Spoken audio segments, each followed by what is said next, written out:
Today, we are tackling one of the heaviest questions out there. Is assisted suicide ever justified? We're going to break down a multifaceted analysis to really get to the core of this. Let's dive in. But before we can even begin to answer that, we have to start with a much, much bigger question, one that philosophers have wrestled with for ages. And it's this: what does it actually mean to live? So in this first section, let's get our terms straight. We need to establish a really clear definition of what we're talking about and understand the fundamental stakes involved in this life and death choice. Okay, so what exactly is assisted suicide, or AS? Well, the source material defines it as the act where a patient themselves takes a fatal dose of medication that was provided by a doctor. And it's important to note this is different from euthanasia, which is where the doctor is the one who directly administers the lethal dose. And look, this isn't just some abstract philosophical debate. This is happening right now, all over the world. Let's take a look at the global context and see just how common this practice is becoming. The legality of ASMH is definitely on the rise. In the United States, you've got 9 states plus Washington, D.C. with death with dignity laws. And internationally, it's legal in countries all across Europe, in South America, in Oceania. It's clearly becoming a more accepted option on a global scale. The data coming out of Canada is, well, it's pretty staggering. By 2023, their Medical Assistance in Dying program, which they call MAID, was responsible for nearly 5% of all deaths in the country.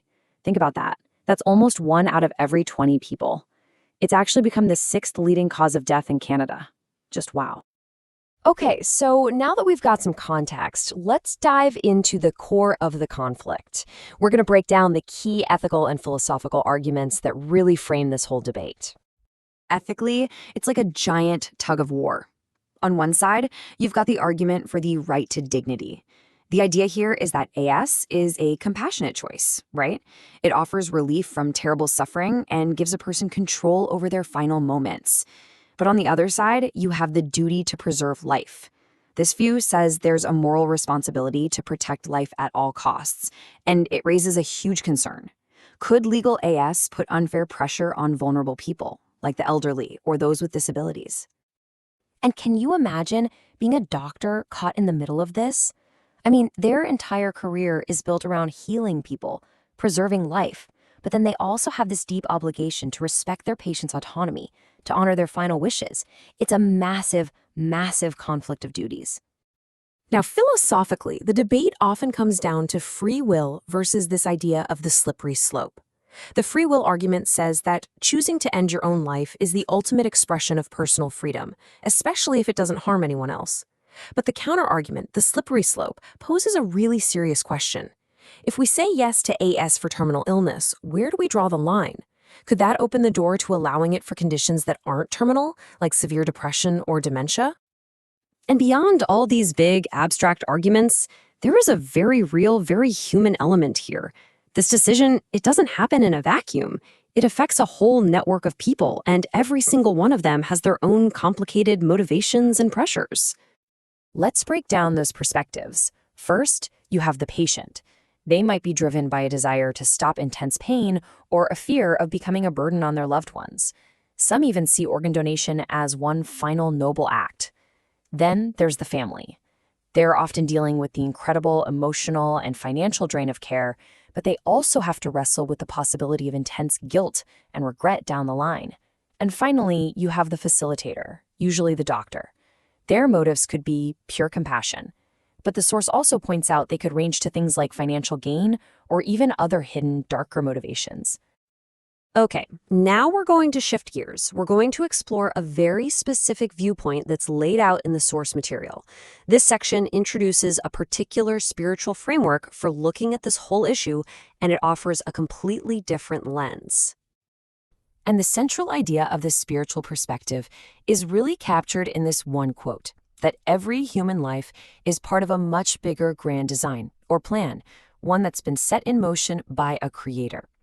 So from this point of view, everything that happens in life, including suffering, is part of this grand design. It's believed to serve a purpose for a person's spiritual growth. Because of that, suicide is seen as a direct violation of the commandment, do not kill. This perspective also introduces this idea of an unbreakable law of cause and reaction, which basically means that everyone involved, the patient, the family, the doctor, will eventually have to face the spiritual consequences of their actions. This framework then raises some really profound and honestly pretty unsettling questions about organ donation after E&E. The source cites reports from near-death experiences and asks this: if a person's spirit doesn't immediately leave the body at the moment of death, is it possible it could still feel the pain of organ harvesting? And it goes even deeper.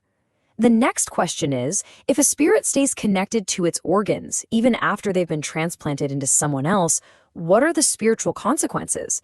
Not just for the donor's soul in the afterlife, but also for the recipient, who is now physically connected to that spirit. So, we've looked at the ethical arguments, the legal situation, the personal side, but what about this specific spiritual framework? How does it answer our main question? Let's get to its final verdict. The answer from this particular spiritual viewpoint is a simple, direct, and unequivocal no. And that conclusion is based entirely on the spiritual laws we just went over. The argument is that because of this idea of a grand design and the law of cause and reaction, AS is just never a justified path, not for the patient, not for the family, not for the doctor, for anyone. But this viewpoint doesn't just leave it at no. It actually proposes what it calls an alternative path, and it makes a really sharp distinction between two different mindsets.